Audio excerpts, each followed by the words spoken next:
"Would you like to have dinner with us?"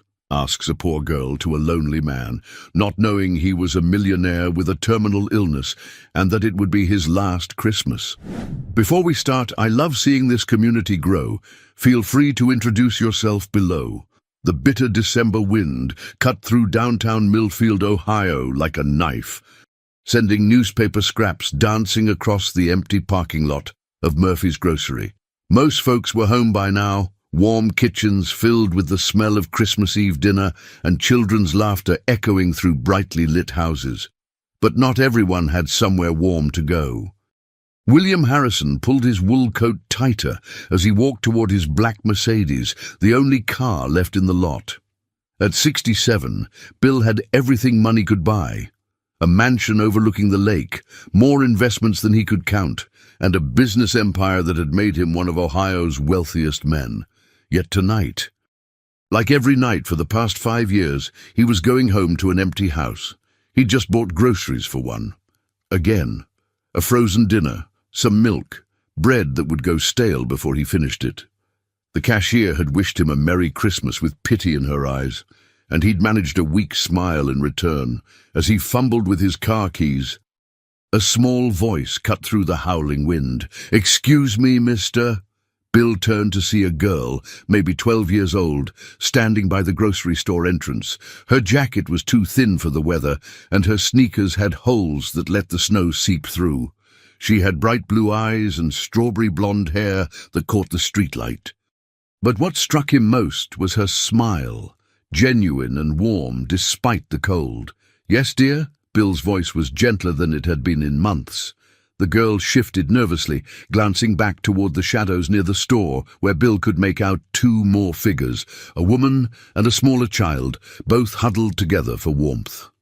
"My mom's kinda embarrassed to ask, but—" Sarah Mitchell took a deep breath, her words forming small clouds in the frigid air. "We're having Christmas dinner tomorrow, and we noticed you eating alone at the diner yesterday. Would you like to join us?" Bill's heart stopped. In all his years of wealth and success, no one had ever invited him anywhere out of simple kindness. Business dinners, charity galas, social obligations, yes. But a genuine invitation from a child who had nothing to gain? Never. "I don't want to impose," he managed, his voice thick with unexpected emotion. "You wouldn't be." Sarah's face lit up. "Mom always makes too much food anyway.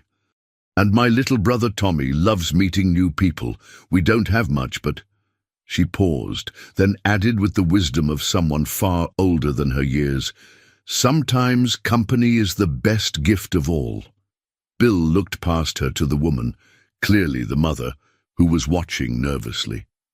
Even from a distance, he could see the exhaustion in her posture, the way she held the younger child protectively. They were struggling. That much was obvious. Their clothes were clean but worn, and the woman's face had the gaunt look of someone who'd been skipping meals to feed her children. Something stirred in Bill's chest, something he hadn't felt in years. Purpose, maybe, or hope. "What time should I be there?" he asked, Sarah's whole face transformed with joy. "Really? You'll come?" "I'd be honored." She quickly gave him directions to Sunset Mobile Home Park, Unit 47. "Around 2 o'clock? Mom starts cooking early." As Bill drove away, his hands trembling slightly on the steering wheel, he caught sight of Sarah running back to her family, clearly excited to share the news. Through his rearview mirror, he watched the small family huddled together again, and for the first time in years, William Harrison smiled a real smile. He had no idea this would be his last Christmas, but something told him it might just be his best. Christmas morning arrived with a fresh blanket of snow that made even Sunset Mobile Home Park look magical. Bill had barely slept, partly from excitement and partly from the persistent pain in his abdomen that he'd been ignoring for weeks. He'd convinced himself it was just stress, just the loneliness eating away at him from the inside. At exactly 2 o'clock, he stood outside Unit 47, holding a bag of groceries he'd picked up that morning. Nothing too fancy. He didn't want to overwhelm them. Just some cranberry sauce, dinner rolls, and a small toy truck he'd grabbed for the little boy. Before he could knock, the door swung open to reveal Sarah, now wearing a red Christmas sweater that was clearly homemade. Her face was flushed with excitement. "Mom, he's here! The nice man is here!" Emma Mitchell appeared behind her daughter, wiping her hands on a dish towel. She was younger than Bill had expected, maybe mid-30s, with tired green eyes, but a warm smile that reminded him of Sarah's. Despite the weariness, there was a strength about her that spoke of years of fighting to keep her family together. "Please come in," Emma said, stepping aside. "I'm Emma, and this whirlwind is Sarah. I can't thank you enough for accepting our invitation." The trailer was small, but spotlessly clean, decorated with handmade Christmas ornaments and paper snowflakes. A tiny artificial tree sat in the corner, surrounded by a few wrapped presents that looked like they'd been carefully saved for throughout the year. The smell of roasting chicken filled the air, mixed with cinnamon and something else, the scent of a home filled with love. "Tommy," Sarah called, "come meet our friend." An 8-year-old boy emerged from the back bedroom, shy but curious. He had the same strawberry blonde hair as his sister and was clutching a well-worn stuffed dinosaur. "This is Mr." Emma paused, realizing she'd never gotten his name. "Harrison," Bill supplied, "but please call me Bill." "Mr. Bill," Tommy said solemnly, "do you like dinosaurs?" Bill knelt down to the boy's level, despite the pain it caused in his joints. "I love dinosaurs. What kind is that one?" "It's a T-Rex named Rexy. Sarah says he's supposed to be scary, but I think he's just lonely." The words hit Bill like a physical blow. Just lonely. How accurately this 8-year-old had summed up not just his toy, but Bill's entire existence. "Maybe Rexy just needs some friends," Bill said gently. Tommy's face brightened. "Maybe. Do you want to be his friend?" "I'd be honored." Emma watched this interaction with surprise. Most adults either ignored Tommy or talked down to him.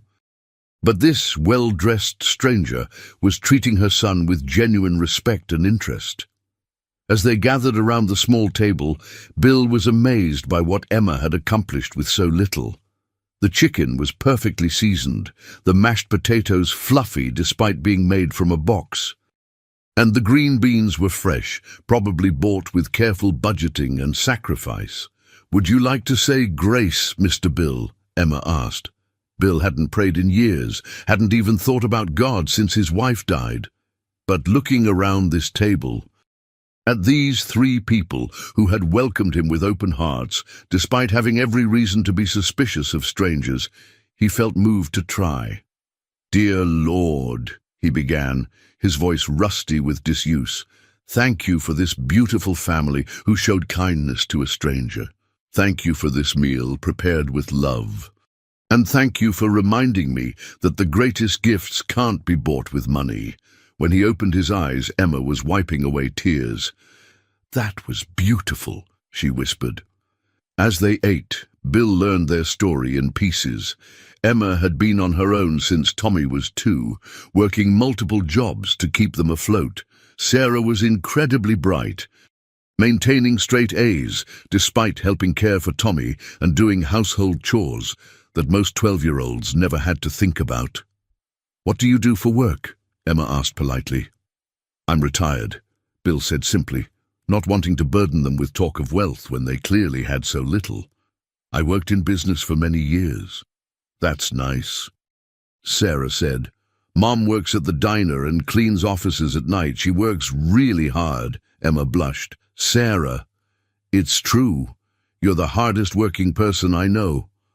Bill watched this exchange, his heart breaking and healing simultaneously.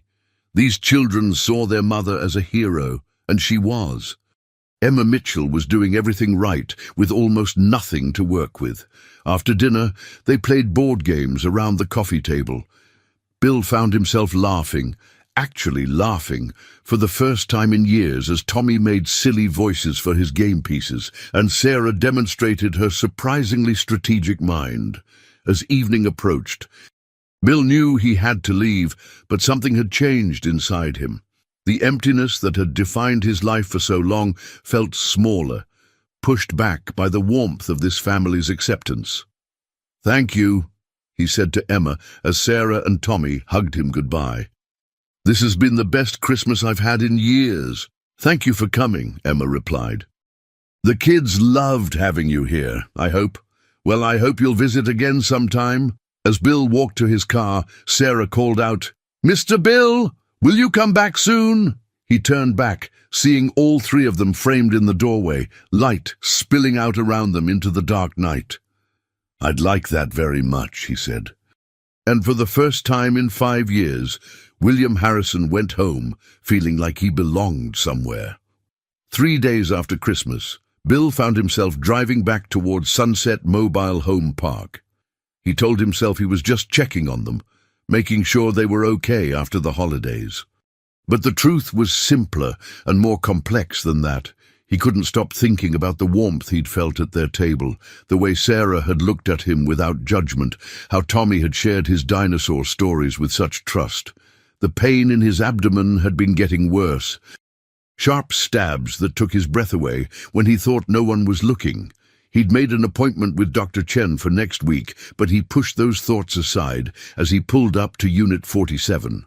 Sarah was outside, building a snowman with Tommy despite the cold. When she saw his car, her face lit up like Christmas morning all over again. "Mr. Bill!" "You came back." Emma appeared in the doorway, looking surprised but pleased. She was wearing scrubs, probably getting ready for her shift at the diner. "I hope I'm not intruding," Bill said as the children ran to greet him. "I was in the neighborhood and thought I'd stop by." It was a lie, and Emma seemed to know it, but she smiled anyway. "Of course not. Kids, let Mr. Bill warm up inside. I have to leave for work in a few minutes." "Can Mr. Bill help us finish our snowman?" Tommy asked, tugging on Bill's coat. "If he wants to," Emma said, checking her watch. "But don't keep him out in the cold too long." Bill found himself on his knees in the snow, helping Tommy and Sarah roll the perfect head for their creation. His expensive wool coat would probably be ruined, but he couldn't remember the last time he'd cared so little about something so expensive. "He needs a carrot nose," Sarah declared. "And rocks for eyes," Tommy added. "But the good kind of rocks, not the mean ones." "There are mean rocks?" Bill asked, genuinely curious. "Oh yes," Tommy said seriously. "The pointy ones that hurt when you step on them. But smooth rocks are nice. They just want to be helpful." Bill was struck again by this child's simple wisdom, his ability to see personality and intention in everything around him. When had he lost that kind of wonder? After Emma left for work, Bill found himself naturally settling into helping with homework and preparing dinner. Sarah was working on a book report about Bridge to Terabithia, and Tommy was practicing his letters, his tongue sticking out in concentration. "Is this word right?" Tommy asked, showing Bill a paper covered in careful crayon letters. Bill looked at the page where Tommy had written "friend" in large, shaky letters. "Almost perfect," Bill said gently. "Friend has an I in it, Friend. But the most important part is that you know what it means. It means someone who likes you, even when you're sad." Tommy said matter-of-factly. Bill's throat tightened. "That's exactly right, buddy." As the evening wore on, Bill learned more about their daily routine. Sarah helped Tommy with his bath, while Bill cleaned up the dinner dishes. It was a simple evening, the kind most people took for granted, but for Bill it felt like a revelation. When Emma returned from work, exhausted and smelling faintly of French fries and coffee, she found Bill reading "Good Night Moon" to Tommy, while Sarah did math homework at the kitchen table. "You didn't have to stay," she said, but there was gratitude in her voice. "I wanted to," Bill replied honestly. "They're wonderful children, Emma. You should be proud." "I am." She sank into a chair, looking older than her 34 years. Some days I wonder if I'm enough for them, though. They deserve so much more than I can give them. Bill looked at Sarah, who was patiently explaining a math problem to herself, and Tommy, who was fighting sleep as he listened to the familiar story. They were happy, loved, secure in ways that had nothing to do with money.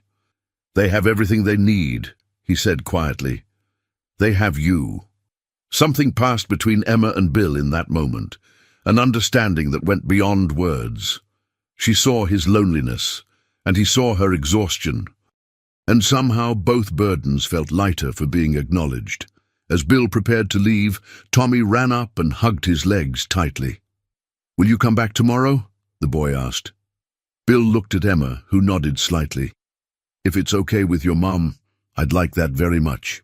Outside, as he walked to his car, Bill felt the sharp pain in his abdomen again, more intense this time. He gripped the car door, waiting for it to pass, and found himself thinking about Dr. Chen's appointment. But looking back at the warm light spilling from Unit 47, hearing the faint sounds of a family settling in for the night, Bill realized that whatever was wrong with him seemed less important than what was finally going right. For the first time in 5 years, he had somewhere to be tomorrow. For the first time in 5 years, someone would miss him if he didn't show up.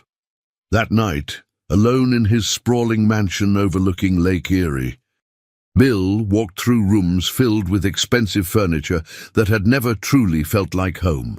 The silence was deafening after the comfortable chatter of Unit 47, and for the first time, he allowed himself to truly see what his life had become. He'd built Harrison Industries from nothing, turning a small software company into a technology empire worth hundreds of millions. For 40 years, he'd lived for the next deal, the next acquisition, the next triumph. Even after his wife Margaret died 5 years ago, he'd thrown himself into work, using it to numb the grief that threatened to swallow him whole. Margaret. Even now, her absence felt like a physical wound. They'd met in college, married young, and spent 38 years building a life together. She'd been the warm heart of their home, the one who remembered birthdays and hosted dinner parties and made their house feel alive. They'd tried for children for years, enduring disappointment after disappointment until the doctors finally said it wouldn't happen. Margaret had grieved quietly, privately, while Bill had buried himself even deeper in work. They'd talked about adoption, but somehow the years had slipped away, and before they knew it, they were in their 50s, set in their ways, convincing themselves they were content with just each other. Now, wandering through rooms Margaret had decorated with such care, Bill understood what a fool he'd been. All those missed dinners, all those business trips that could have been delayed, all those moments he'd chosen profit over presents. What had any of it mattered now? He paused in Margaret's sitting room, where her reading chair still held the book she'd been reading the night she died. A heart attack, sudden and merciless, while he was in Chicago closing a deal. He'd flown home to find her there, peaceful but gone, and the weight of all his absences had nearly destroyed him. After the funeral, and colleagues had suggested he sell the house, start fresh somewhere new. But Bill couldn't bring himself to leave. This mausoleum of memories was his penance, his reminder of everything he'd lost through his own choices. The pain hit him again, doubling him over as he gripped the back of Margaret's chair. It was getting worse, happening more frequently, and tomorrow's appointment with Dr. Chen couldn't come soon enough. Part of him was terrified of what the doctor might find, but a larger part was simply tired. Tired of being alone, tired of existing without purpose, tired of a life that felt more like an elaborate form of dying. But today, for the first time in years, he'd felt alive again. Sarah's laugh, Tommy's innocent questions, Emma's quiet strength. They'd awakened something in him he'd thought was dead forever. The way Tommy had looked at him with complete trust, the way Sarah had naturally included him in their world, the way Emma had let him help without making him feel like an intruder. It was more precious than all his accumulated wealth. He thought about Margaret, wondered what she would have thought of the Mitchell family. She would have loved them, he realized. Margaret had always been drawn to genuine people, had always been able to see past surfaces to the heart underneath. She would have been delighted by Tommy's dinosaur stories, and impressed by Sarah's intelligence, and moved by Emma's dedication to her children. "What do I do, Maggie?" he whispered to the empty room. "How do I make the time I have left matter?" The silence offered no answers. But as Bill finally made his way to bed, he found himself thinking about tomorrow, about Sarah's book report and Tommy's letter practice, and Emma's tired smile when she came home from work. Small things, ordinary things, but they felt more important than any business deal he'd ever closed. He'd spent 5 years grieving the past and ignoring the future, but maybe if he was lucky, if these wonderful people would let him, he could spend whatever time he had left learning how to truly live. The pain struck again as he reached for his medication, and Bill closed his eyes, pushing down the fear that threatened to overwhelm him. Not yet. He found himself praying to a God he'd ignored for too long. Not yet. Give me a little more time with them. Let me matter to someone again before it's too late. Outside his window, snow continued to fall on the lake, and somewhere across town, 3 people who barely knew him were sleeping peacefully, unaware that they'd already begun to save a lonely man's life. Tomorrow, Bill would learn exactly how much time he had left. But tonight, for the first time in years, he had something to live for. Dr. Marcus Chen had been William Harrison's physician for 15 years, and he'd never seen the man look so frail.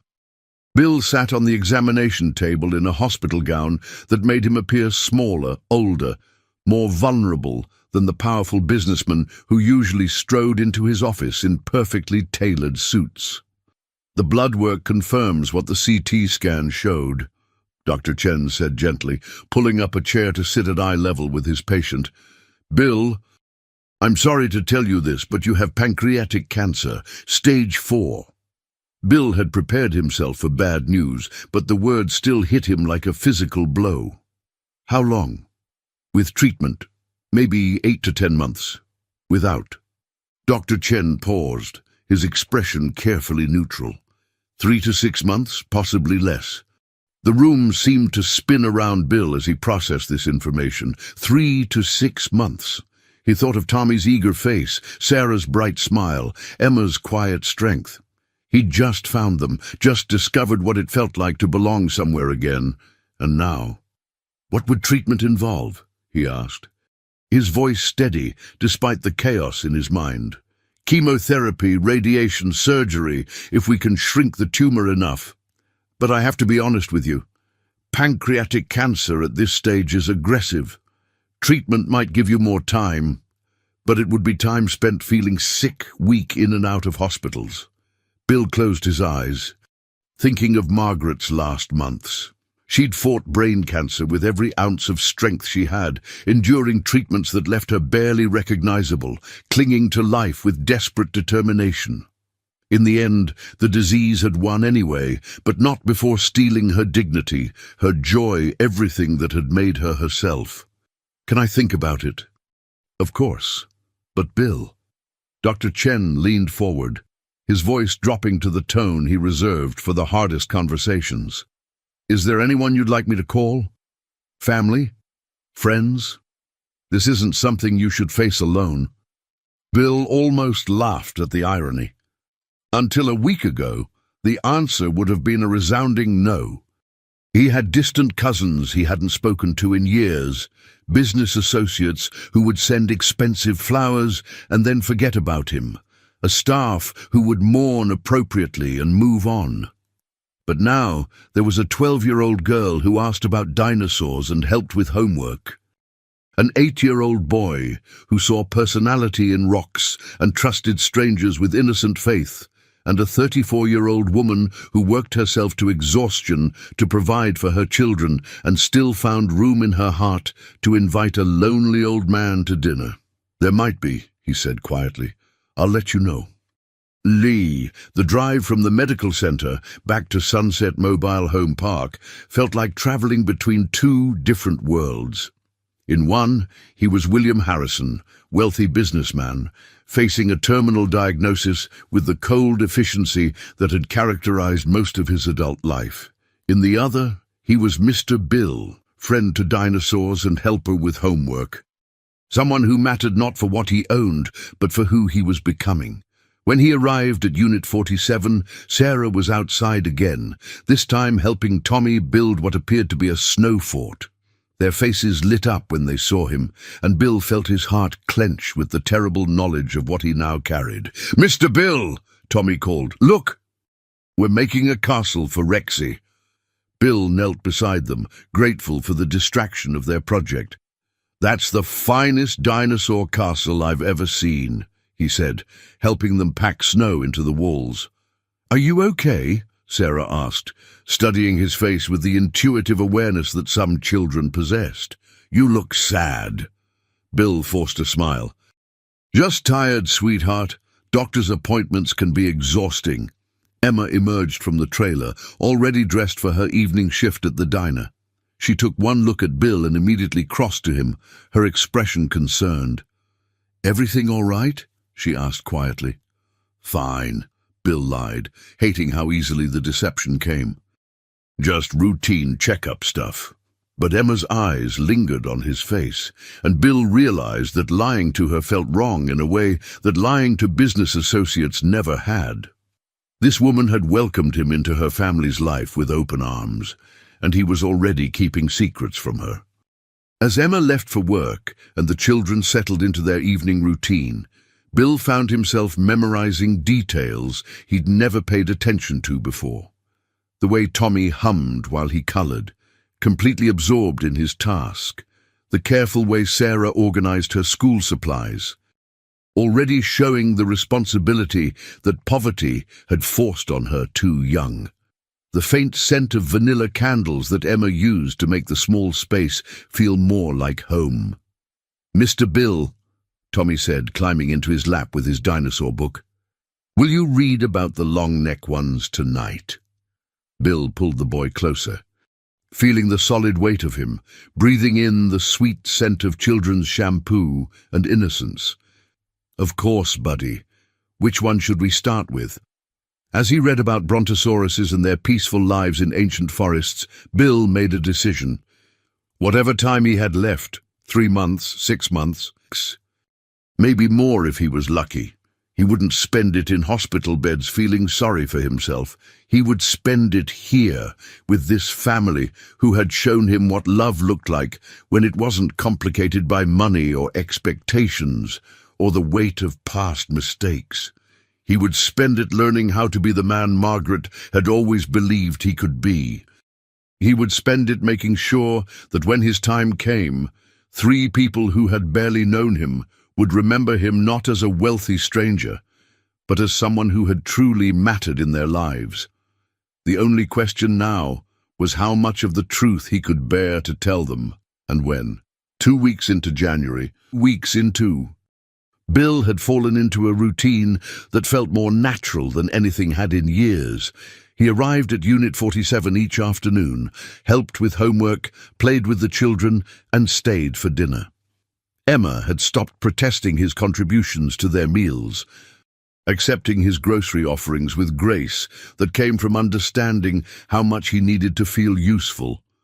What she didn't know was that each bag of groceries, each small gift for the children, each time he quietly paid their overdue electric bill or slipped money into her coat pocket, was being carefully documented by his lawyer. Bill had begun the delicate process of restructuring his will and estate, creating a trust that would provide for the Mitchell family without overwhelming them. But tonight, something was different.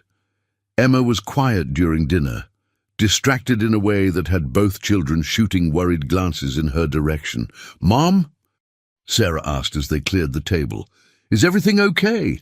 Emma forced a smile. "Everything's fine, honey. Why don't you help Tommy with his bath while I talk to Mr. Bill?" When the children were out of earshot, Emma sank into a chair and buried her face in her hands. "I'm sorry," she whispered. "I didn't want them to see me like this." Bill immediately moved to the chair beside her. "What's wrong?" "I lost my job at the diner today." The words came out flat, defeated. "New owner wants to bring in his own people, and the cleaning company called. They're cutting back on office buildings, so those shifts are gone too." Bill felt something cold settle in his stomach. "Emma, I'm so sorry.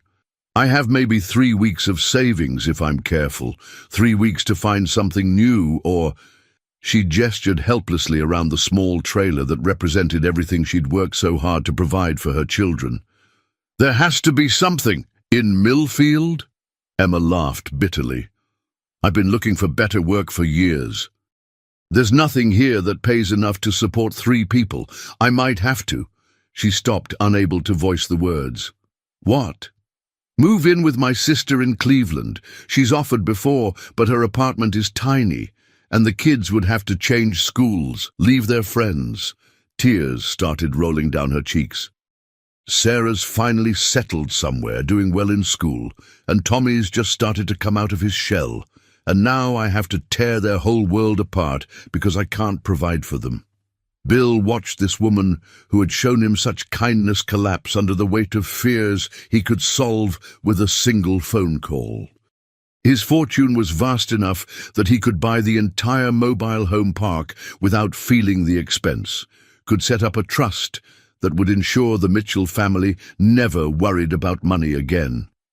But he also understood, with painful clarity, that simply throwing money at the problem wasn't the answer. Emma Mitchell had pride, dignity, and the fierce independence that came from years of fighting to take care of her family alone. If he revealed his wealth now, if he tried to solve everything with checks and charity, he might lose the very thing that had made their friendship so precious. The fact that they cared about him not for what he had, but for who he was. "How much time do you have before you'd need to move?" he asked carefully. "End of February, maybe early March. The rent's paid through then." Bill's mind raced. 6 weeks. In 6 weeks, Emma would have to make a choice that would devastate her children, all because she couldn't find work that paid a living wage in a small town with limited opportunities, unless he could find another way. "Emma," he said slowly, an idea beginning to form. "What if I told you I might know of something? A job opportunity that could work?" She looked up at him with desperate hope. "What kind of job?" Bill thought quickly. He owned dozens of properties, businesses, investments throughout Ohio. Surely there was something, some position that would allow Emma to use her skills while staying in Millfield. Something that wouldn't feel like charity, but would pay enough to support her family. "Let me make some calls," he said. "I have some business contacts who might know of opportunities. Just don't give up yet, okay?" Emma reached over and squeezed his hand. "I don't know what I did to deserve a friend like you." The irony of her words wasn't lost on Bill. She was thanking him for a kindness he hadn't even extended yet. While he was sitting on the resources to solve all her problems and wrestling with how to help without destroying the authenticity of their relationship. From the bathroom came the sound of Tommy giggling and Sarah's patient voice explaining why soap couldn't be used as finger paint. Normal sounds of a normal evening in a family that might be torn apart by economics and circumstances beyond their control. Bill made a silent vow as he listened to those sounds.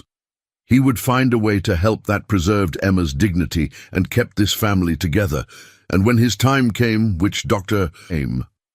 Chen had reminded him would be sooner rather than later, he would make sure they were secure enough that his absence wouldn't destroy the stability he'd grown to love being part of. He just had to figure out how to be their guardian angel, without revealing that he could afford to buy them wings. The children returned from the bathroom, Tommy in his dinosaur pajamas and Sarah carrying a stack of library books. As they settled into their evening routine of reading and quiet play, Bill watched Emma's face and saw her pushing down her fears for her children's sake. She was the strongest person he'd ever known, and she deserved a miracle. Bill was determined to find a way to give her one. The next morning, Bill sat in his home office, surrounded by financial documents and business contacts, his mind racing with possibilities. The pain in his abdomen had been particularly sharp during the night, and he'd barely slept. But Emma's desperate situation had given him a focus he hadn't felt in months. He pulled up the files for Harrison Industries' local properties and subsidiaries. There had to be something, some way to create a legitimate job opportunity that would keep the Mitchell family in Millfield without making Emma feel like a charity case. Then he found it. Millfield Community Centre had been one of his smaller investments, a property he'd purchased years ago with vague intentions of developing. It sat empty, a beautiful brick building from the 1940s that had once housed the town's library. He'd been paying property taxes on it for 5 years, completely forgotten until now. Bill's fingers flew across his keyboard as an idea took shape. What if he didn't just find Emma a job? What if he created one that would benefit the entire community? By noon, he had a plan. "Robert," he said into his phone, speaking to his longtime business manager, "I need you to fast-track something for me. The Millfield Community Centre project. Sir, I don't show any active project by that name, because I'm creating it now. I want to turn the old library building into a proper community centre. After-school programs, senior activities, family services. We'll need a full-time director to oversee operations, programming and community outreach." There was a pause. "That's quite an undertaking, Mr. Harrison. The renovation costs alone would be substantial, and the ongoing operational expenses—" "Money's not an issue," Bill interrupted. "What matters is timeline. How quickly can we have job postings up and interviews scheduled?"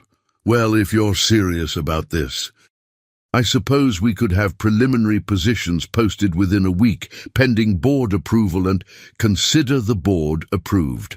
I want this moving fast, Robert. And I want the director position to pay well, $60,000 annually to start, with health benefits and room for growth." Robert's surprise was audible. "For a small-town community centre, that's quite generous.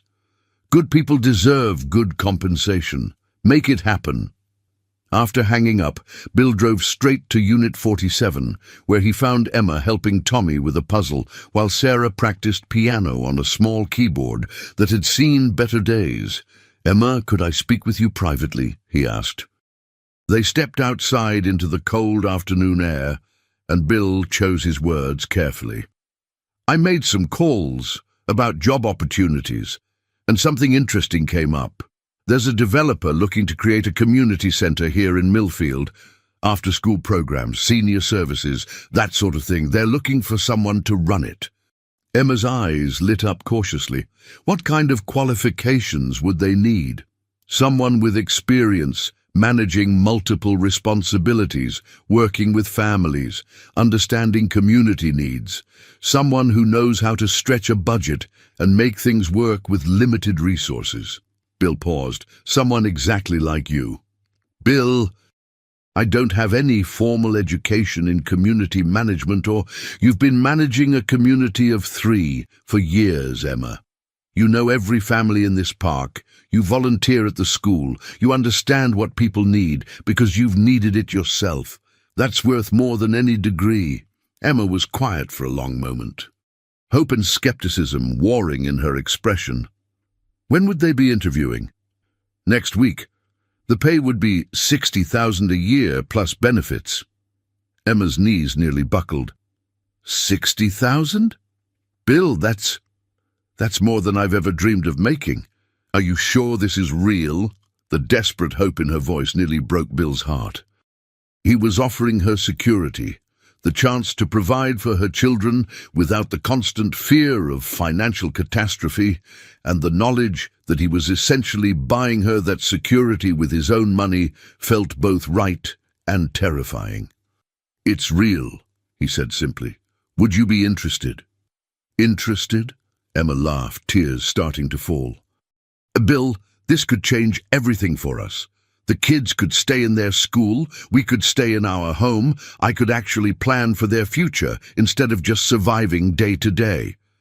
Then let's make sure you get the interview.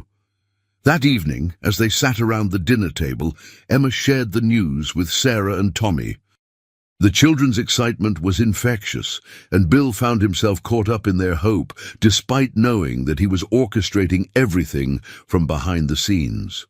"Does this mean we don't have to move to Cleveland?" Sarah asked. "If Mom gets the job, we get to stay right here," Emma confirmed.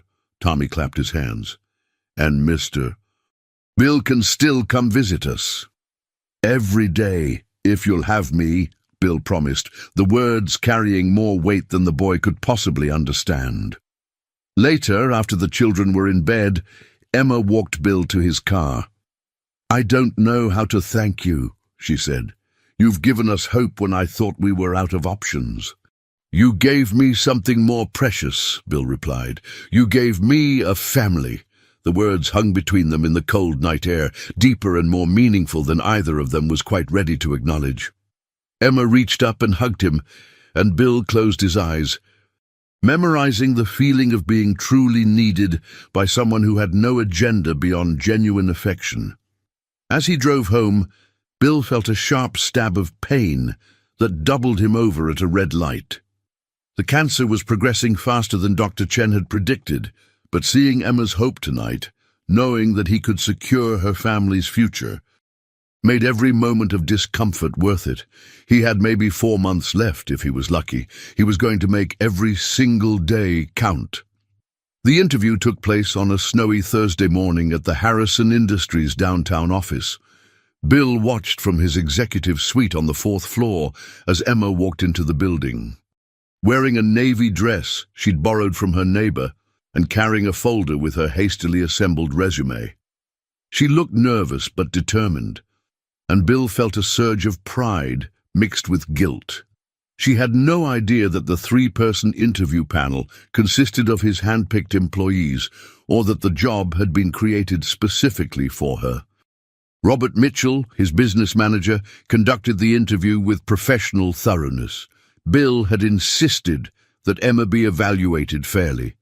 If she couldn't handle the responsibilities, he'd find another way to help her. But as he listened through the conference room's intercom system, he knew his worries were unfounded. "Tell us about a time you had to manage multiple priorities with limited resources," asked Janet Stevens, the HR director. Emma's response was thoughtful and detailed, drawing on her experience juggling 2 jobs while raising 2 children alone. She spoke about organizing carpools for school events, coordinating with other parents to share childcare, and finding creative ways to stretch their household budget. "What would you see as the biggest challenges facing families in Millfield?" Robert asked. "Lack of affordable childcare," Emma said immediately. "So many parents, especially single mothers, can't work because they can't afford daycare. And our kids need safe places to go after school, somewhere they can get help with homework, participate in activities, just be kids without their parents worrying about what they're doing." She talked about elderly residents who were isolated and lonely, about teenagers who had nowhere to go that wasn't the parking lot behind the gas station. She painted a picture of a community that needed exactly what Bill was proposing to build. "Why do you want this position?" Janet asked finally. Emma was quiet for a moment, choosing her words carefully. "Because I know what it's like to need help and not know where to find it. I know what it's like to watch your children go without because there aren't enough opportunities. If I could be the person who connects families with resources, who creates programs that actually meet people where they are, that would be the most meaningful work I could imagine." Bill closed his eyes, listening to the genuine passion in her voice. She wasn't just answering interview questions, she was describing her calling. An hour later, Robert called Bill's office. "Sir, I have to say, Mrs. Mitchell is exactly what this position needs. Her understanding of community needs is exceptional. And her ideas for programming are both practical and innovative. So you're recommending her for the position. Without hesitation, when would you like us to extend the offer? Today, Bill said. And Robert, start the building renovations immediately. I want this center operational within 2 months. That afternoon, Bill waited at Unit 47 with barely contained excitement. Sarah was at school, Tommy was napping, and when Emma's car pulled into the small driveway, Bill met her at the door. "Well?" he asked, though he already knew the answer. Emma's face was radiant with joy and disbelief. "I got it, Bill. I actually got it." She burst into tears then, all the stress and fear of the past months pouring out of her. Bill held her as she sobbed against his shoulder, her relief so profound it was almost painful to witness. $60,000 a year, she whispered against his coat. Health insurance, a chance to actually help people. "I keep thinking I'm going to wake up and find out it was all a dream." "It's real," Bill assured her, his voice thick with emotion. "You earned this, Emma. They didn't hire you because they felt sorry for you. They hired you because you're exactly what the community needs." When Sarah came home from school and heard the news, she screamed with joy and spun Tommy around the kitchen until they both fell down laughing. The celebration dinner that night was the happiest Bill had experienced since Margaret's death, filled with laughter and plans for the future. But as the evening wound down and Bill prepared to leave, he felt the familiar sharp pain in his abdomen. Stronger than before, he gripped the doorframe, waiting for it to pass, and caught Emma watching him with concerned eyes. "Bill, are you feeling all right? You've seemed tired lately." "Just getting old," he said with a forced smile. "Nothing that a good night's sleep won't cure." But as he drove home through the snowy streets, Bill knew he was running out of time to put all the pieces in place. Emma's job was secured, but there were still so many things he needed to arrange, so many ways he wanted to ensure the Mitchell family's future was protected. He thought about Margaret, wondered if she was somehow guiding these last months of his life, helping him find the family he'd never had the chance to raise with her. The thought brought him comfort, as another wave of pain reminded him that his time was growing short. Tomorrow he would call his lawyer and accelerate the changes to his will. Tonight he would hold on to the memory of Emma's joyful tears and the children's laughter, storing them up against the darkness he knew was coming. By mid-February, the renovations at the Millfield Community Centre were proceeding at a pace that impressed even the contractors. Bill visited the site daily, ostensibly as an interested community member, but actually to ensure every detail met his exacting standards. The building was being transformed into something beautiful and functional, a large, multi-purpose room for events and activities, smaller rooms for tutoring and support groups, a commercial kitchen for cooking classes and community meals, and a children's play area that would have made Disney proud. Emma started her position even before the renovations were complete, working from a temporary office space and conducting community outreach to understand what programs people most needed. Her enthusiasm was infectious, and Bill watched with pride as she threw herself into the work with the same dedication she'd always shown her children. "The response has been incredible," she told Bill one evening as they watched Tommy and Sarah build with blocks on the living room floor. "We already have 40 kids signed up for after-school programs, and the seniors' lunch program has a waiting list." "You're doing amazing work," Bill said, meaning every word. But even as he celebrated Emma's success, Bill was fighting a losing battle with his own body. The pain was constant now, and he'd lost enough weight that his clothes hung loose. Dr. Chen had called twice to schedule follow-up appointments that Bill kept postponing. He wasn't ready for hospitals and final conversations, not yet.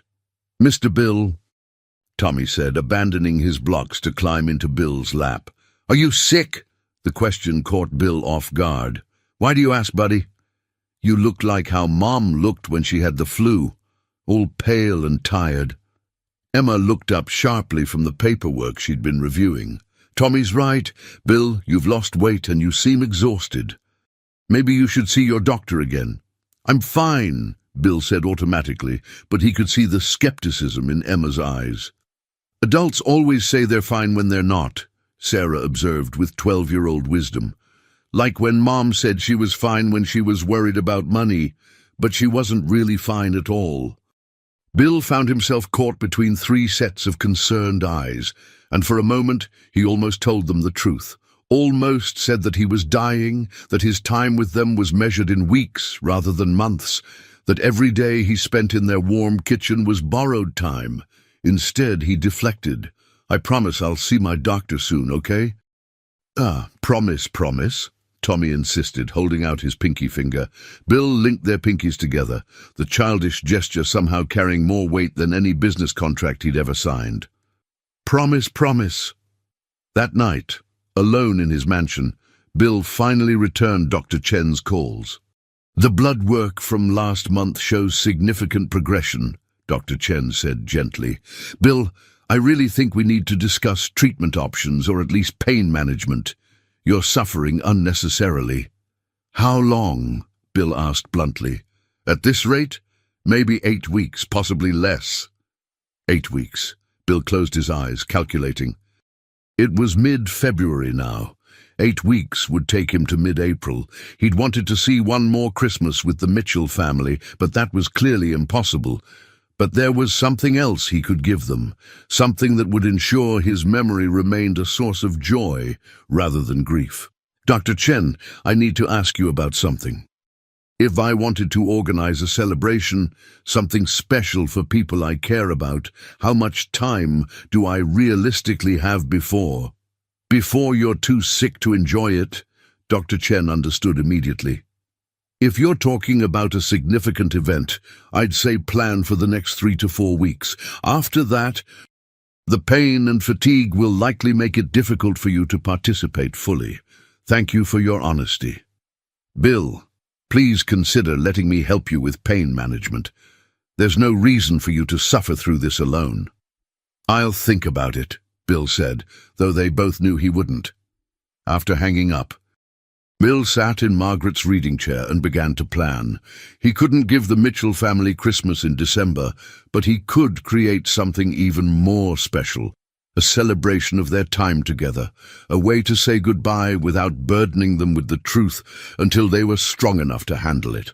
He thought about the community center, which would open in 3 weeks. What if the grand opening became more than just a ribbon cutting? What if it became a celebration of everything Emma had accomplished, everything the children had taught him about joy and wonder? What if it became his way of showing them how much they'd meant to him? Without the shadow of his illness hanging over the festivities, Bill reached for his phone and began making calls. If he only had a few weeks left of strength, he was going to use every ounce of it to create a memory that would last the Mitchell family a lifetime, even if he wouldn't be there to share in it for very long. The truth came out on a grey March morning when Bill collapsed in Emma's kitchen. He'd been helping Tommy with his dinosaur project for school, cutting out paper shapes with scissors that suddenly felt impossibly heavy in his hands. The pain that had been building all morning reached a crescendo, and the world tilted sideways as he hit the linoleum floor. When he came to, Emma was kneeling beside him, her face pale with fear, while Sarah held a crying Tommy in the background. "I'm calling an ambulance," Emma said, reaching for her phone. "No." Bill struggled to sit up, ignoring the way the room spun around him. "Please, Emma, no hospitals." "Bill, you just collapsed. You need medical attention." "I need to tell you something first." Bill managed to get himself into a chair, Emma hovering anxiously beside him. "Kids, come here, please." Sarah and Tommy approached cautiously, Tommy's eyes still wide with fear. Bill took a shaky breath. Knowing that the next few minutes would change everything between them, "I've been keeping something from you," he began. "Something important." Emma's expression grew guarded. "What kind of something?" "I'm sick, Emma. Very sick. I have cancer and—" He paused, seeing the shock register on her face. "The doctors say I don't have very long." The silence that followed was deafening. Tommy moved closer to his mother, not fully understanding but sensing the gravity of the moment. Sarah's face crumpled as the meaning of his words sank in. "How long have you known?" Emma asked, her voice barely a whisper. "Since Christmas week. I found out the day after I had dinner with you." "The day after?" Emma's eyes widened as she processed this information. "You've known this whole time? While you were helping us, while you were becoming part of our family, you knew you were." She couldn't finish the sentence. "Dying," Bill said gently. "Yes." Emma stood abruptly, pacing to the window, her hands shaking. "The job." "The community center. Oh my God, Bill, what did you do?" This was the moment Bill had been dreading, the moment when Emma would realize that their entire relationship had been built on deception, that the job she'd earned through her own merit was actually purchased with his guilt and desperation. "Emma, please let me explain." "Are you William Harrison?" she asked suddenly, turning from the window. "Harrison Industries, the billionaire who owns half of downtown?" Bill's silence was answer enough. "Oh my God." Emma sank into a chair, her face in her hands. "Oh my God, I'm such an idiot. The job interview, the community center. All of it. You bought it for me. You felt sorry for the poor single mother and decided to play fairy godmother. It wasn't like that. Wasn't it?" Emma's eyes blazed with hurt and anger. "You sat in my kitchen for months, watching me worry about money, watching me cry about possibly losing my children's stability. And you could have solved everything with pocket change." "I wanted to help, but I also wanted it to be real between us," Bill said desperately. "If I'd told you who I was from the beginning, would you have let me into your lives? Would you have seen me as just Bill? Or would I have been another rich man, trying to buy his way into feeling good about himself?" Sarah spoke for the first time since the revelation, her young voice cutting through the tension. "Are you really dying, Mr. Bill?" Bill turned to her, seeing the tears streaming down her face, and felt his heart break all over again. "Yes, sweetheart." "I am." "How long?" she asked, unconsciously echoing the question he'd asked Dr. Chen. "Not very long. Maybe a few weeks." Tommy had been listening with the incomplete understanding of an 8-year-old, but now he burst into tears. "I don't want you to die. You're our friend." Bill knelt down despite the pain it caused, pulling the boy into his arms. "I don't want to die either, buddy, but sometimes these things happen and we can't change them." "But why didn't you tell us?" Sarah demanded, her voice breaking. "We could have helped you. We could have taken care of you like you took care of us. Because I wanted the time we had to be about living, not dying," Bill said honestly. "I wanted to be your friend Bill, not the sick man you felt sorry for." Emma was quiet for a long moment, processing everything she'd learned. Finally, she spoke, her voice steady but strained. "The community center job, is it real? Am I actually qualified, or was it all an elaborate charity case?" "You're overqualified," Bill said firmly. "Every person who interviewed you said you were exactly what the position needed. Yes, I created the job, but Emma, I created it because this community needs what you can provide. The funding is permanent, established through a foundation that will exist long after I'm gone." "And what about us?" she asked quietly. "What happens to my children when they lose someone else they've learned to love?" Bill had no answer for that question, no way to ease the pain his deception had caused. He'd tried to give them security and ended up giving them another loss to grieve. "I'm sorry," he whispered. "I'm so sorry I lied to you. But Emma, these past months, they've been the happiest of my life. You and Sarah and Tommy, you saved me from dying alone and bitter. You gave me a family when I thought I'd lost my chance forever." Emma looked at him for a long moment, tears streaming down her face. Then, to his amazement, she moved to the chair beside him and took his hand. "You ridiculous, stubborn man," she said softly. "Did you really think we cared about your money? Did you think we loved you because you bought groceries and helped with homework? I hope not, but I couldn't be sure. We loved you because you read dinosaur books with the patience of a saint," she said, squeezing his hand. "Because you listened to Sarah's school problems like they were the most important things in the world. Because you looked at my children and saw everything wonderful about them that I see." Bill felt tears he'd been holding back for months finally fall. "I wanted to matter to someone again." "You do matter," Emma said fiercely. "You matter so much that we're going to make every day we have left with you count."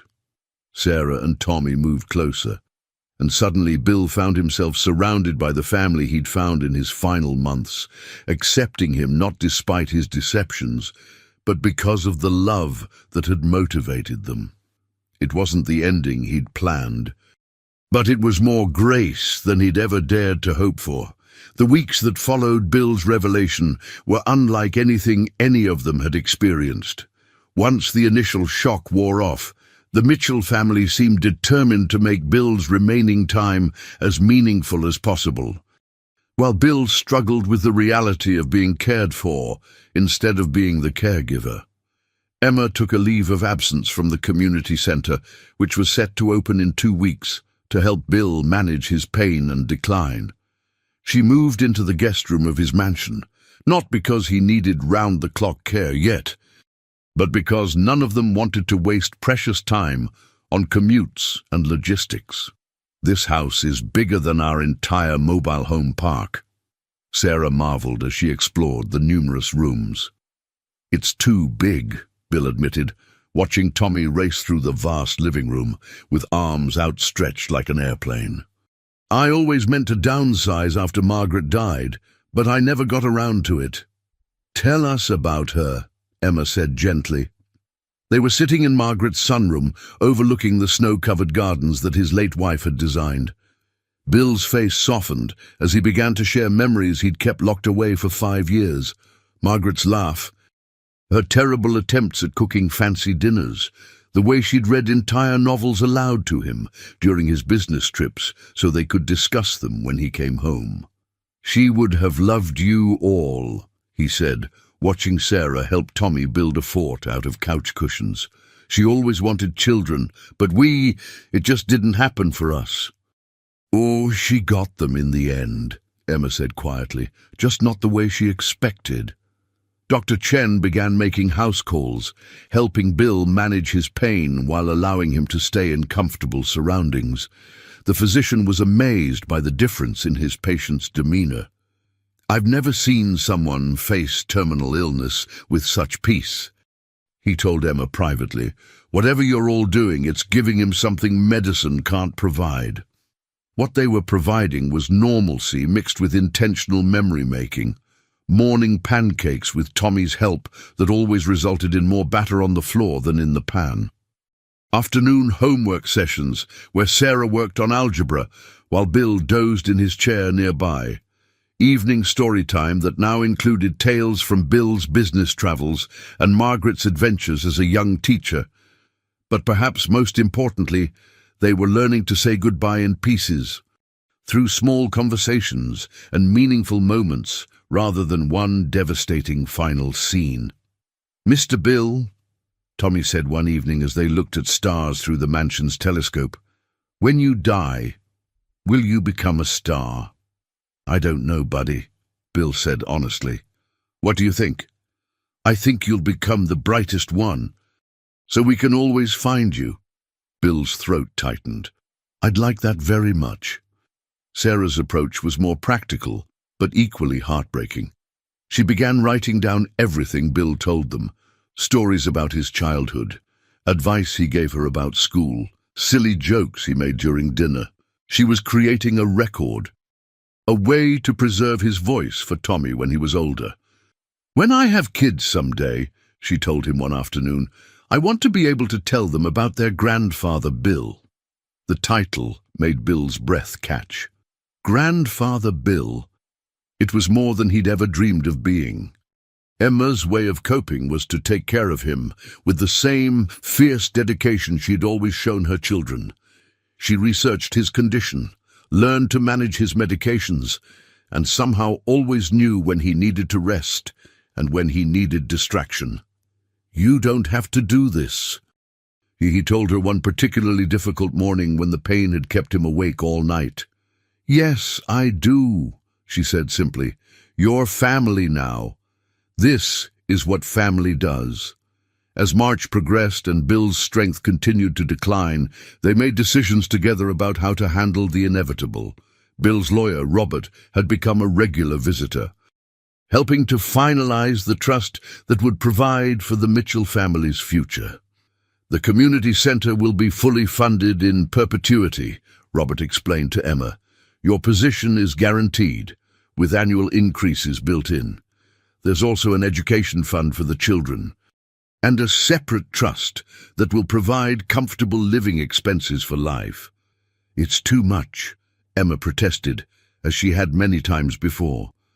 "It's not enough," Bill corrected from his chair by the fireplace. "It's impossible to repay what you've given me." The night before the community center's grand opening, Bill gathered his chosen family in Margaret's sitting room for a conversation he'd been dreading. "Tomorrow's going to be a big day," he began carefully. "The whole town will be there to celebrate Emma's achievement and the center's opening." "Our achievement," Emma corrected. "This was your dream too. Which is why I need to ask you something difficult," Bill continued. "I want to be there tomorrow, to see you cut the ribbon and watch the community celebrate what you've built. But I also know that my presence might overshadow your moment, especially if people learn about my condition." Sarah looked at him with wise eyes that held too much understanding for a 12-year-old. "You want to say goodbye tomorrow, don't you?" Bill nodded, unable to speak around the lump in his throat. "Then we'll make it the best goodbye ever," Tommy declared, with the certainty that only children possessed. And in that moment, surrounded by the family he'd found in his final months, Bill knew that whatever tomorrow brought, he was ready to face it with grace and gratitude. He'd spent 5 years learning how to be alone.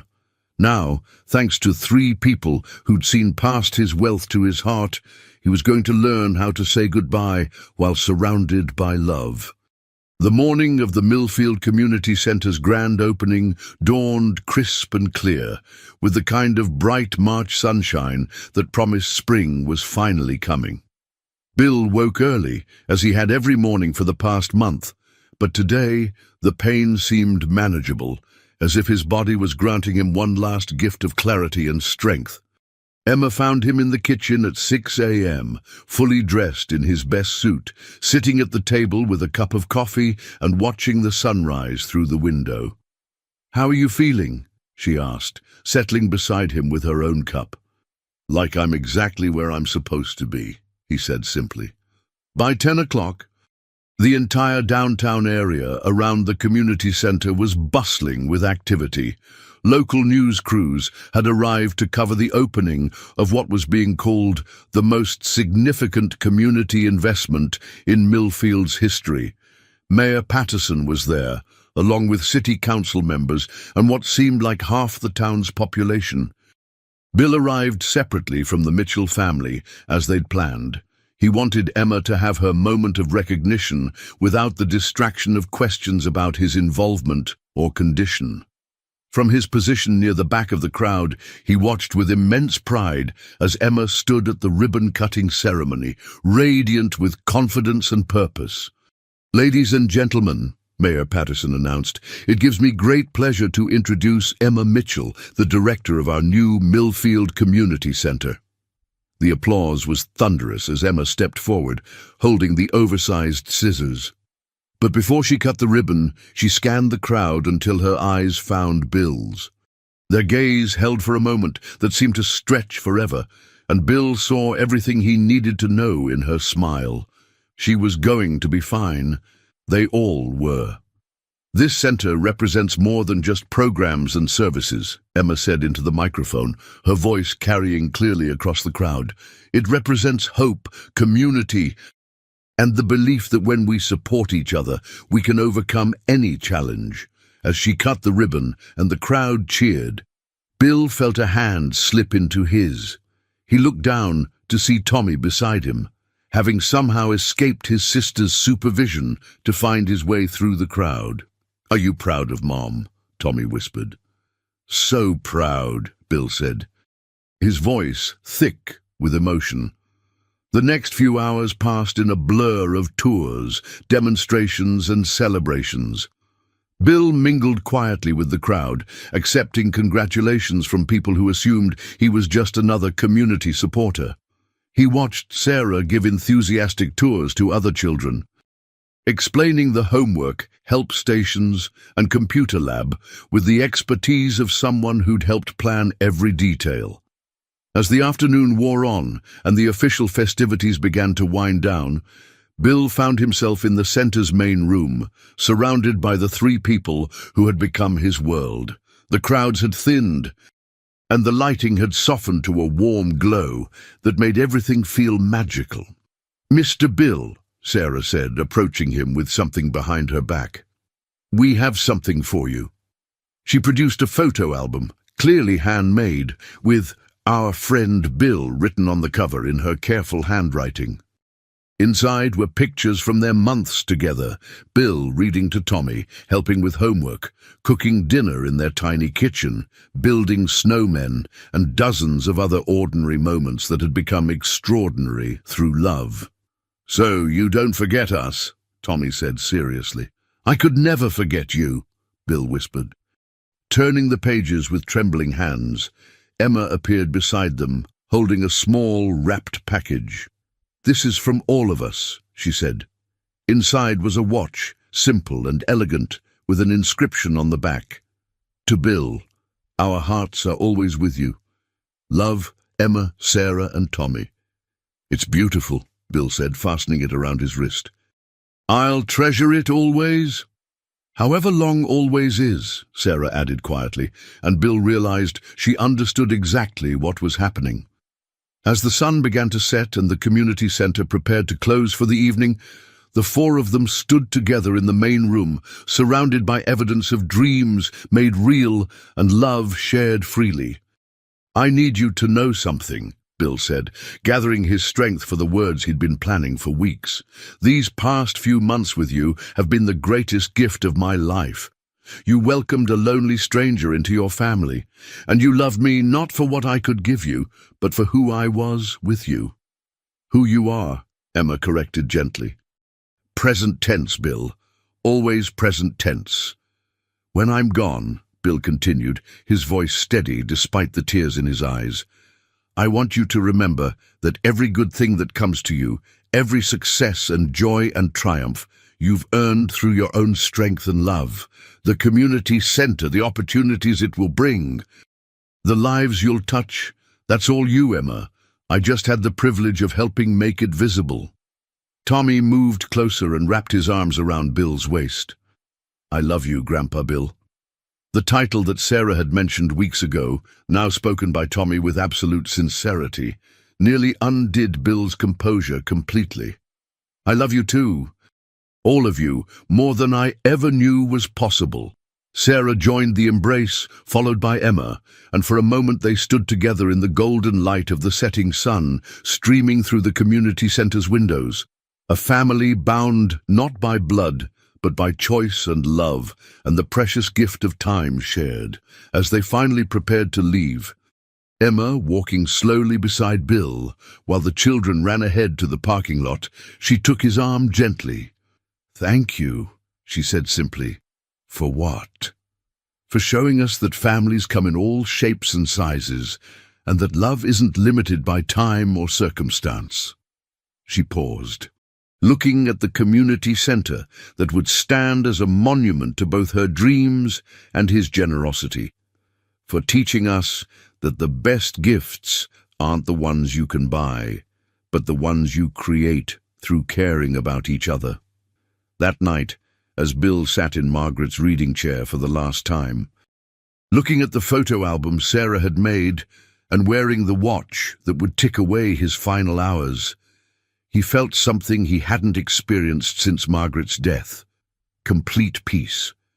He'd found his way home after all, not to a place, but to the hearts of three people who had shown him that love multiplies when it's shared. That redemption is possible even in final chapters, and that sometimes the most profound gifts come wrapped in the simplest moments. Outside his window, the first stars were appearing in the darkening sky, and Bill smiled, thinking of Tommy's innocent certainty that he would become the brightest one. He closed his eyes, surrounded by love and gratitude, and prepared to find out if 8-year-old boys knew more about the mysteries of life and death than all the doctors and philosophers in the world. His last thought was of Sarah's laugh, Tommy's dinosaur stories, and Emma's fierce, protective love, a trinity of grace that had transformed his ending into the most beautiful beginning he'd never dared to imagine.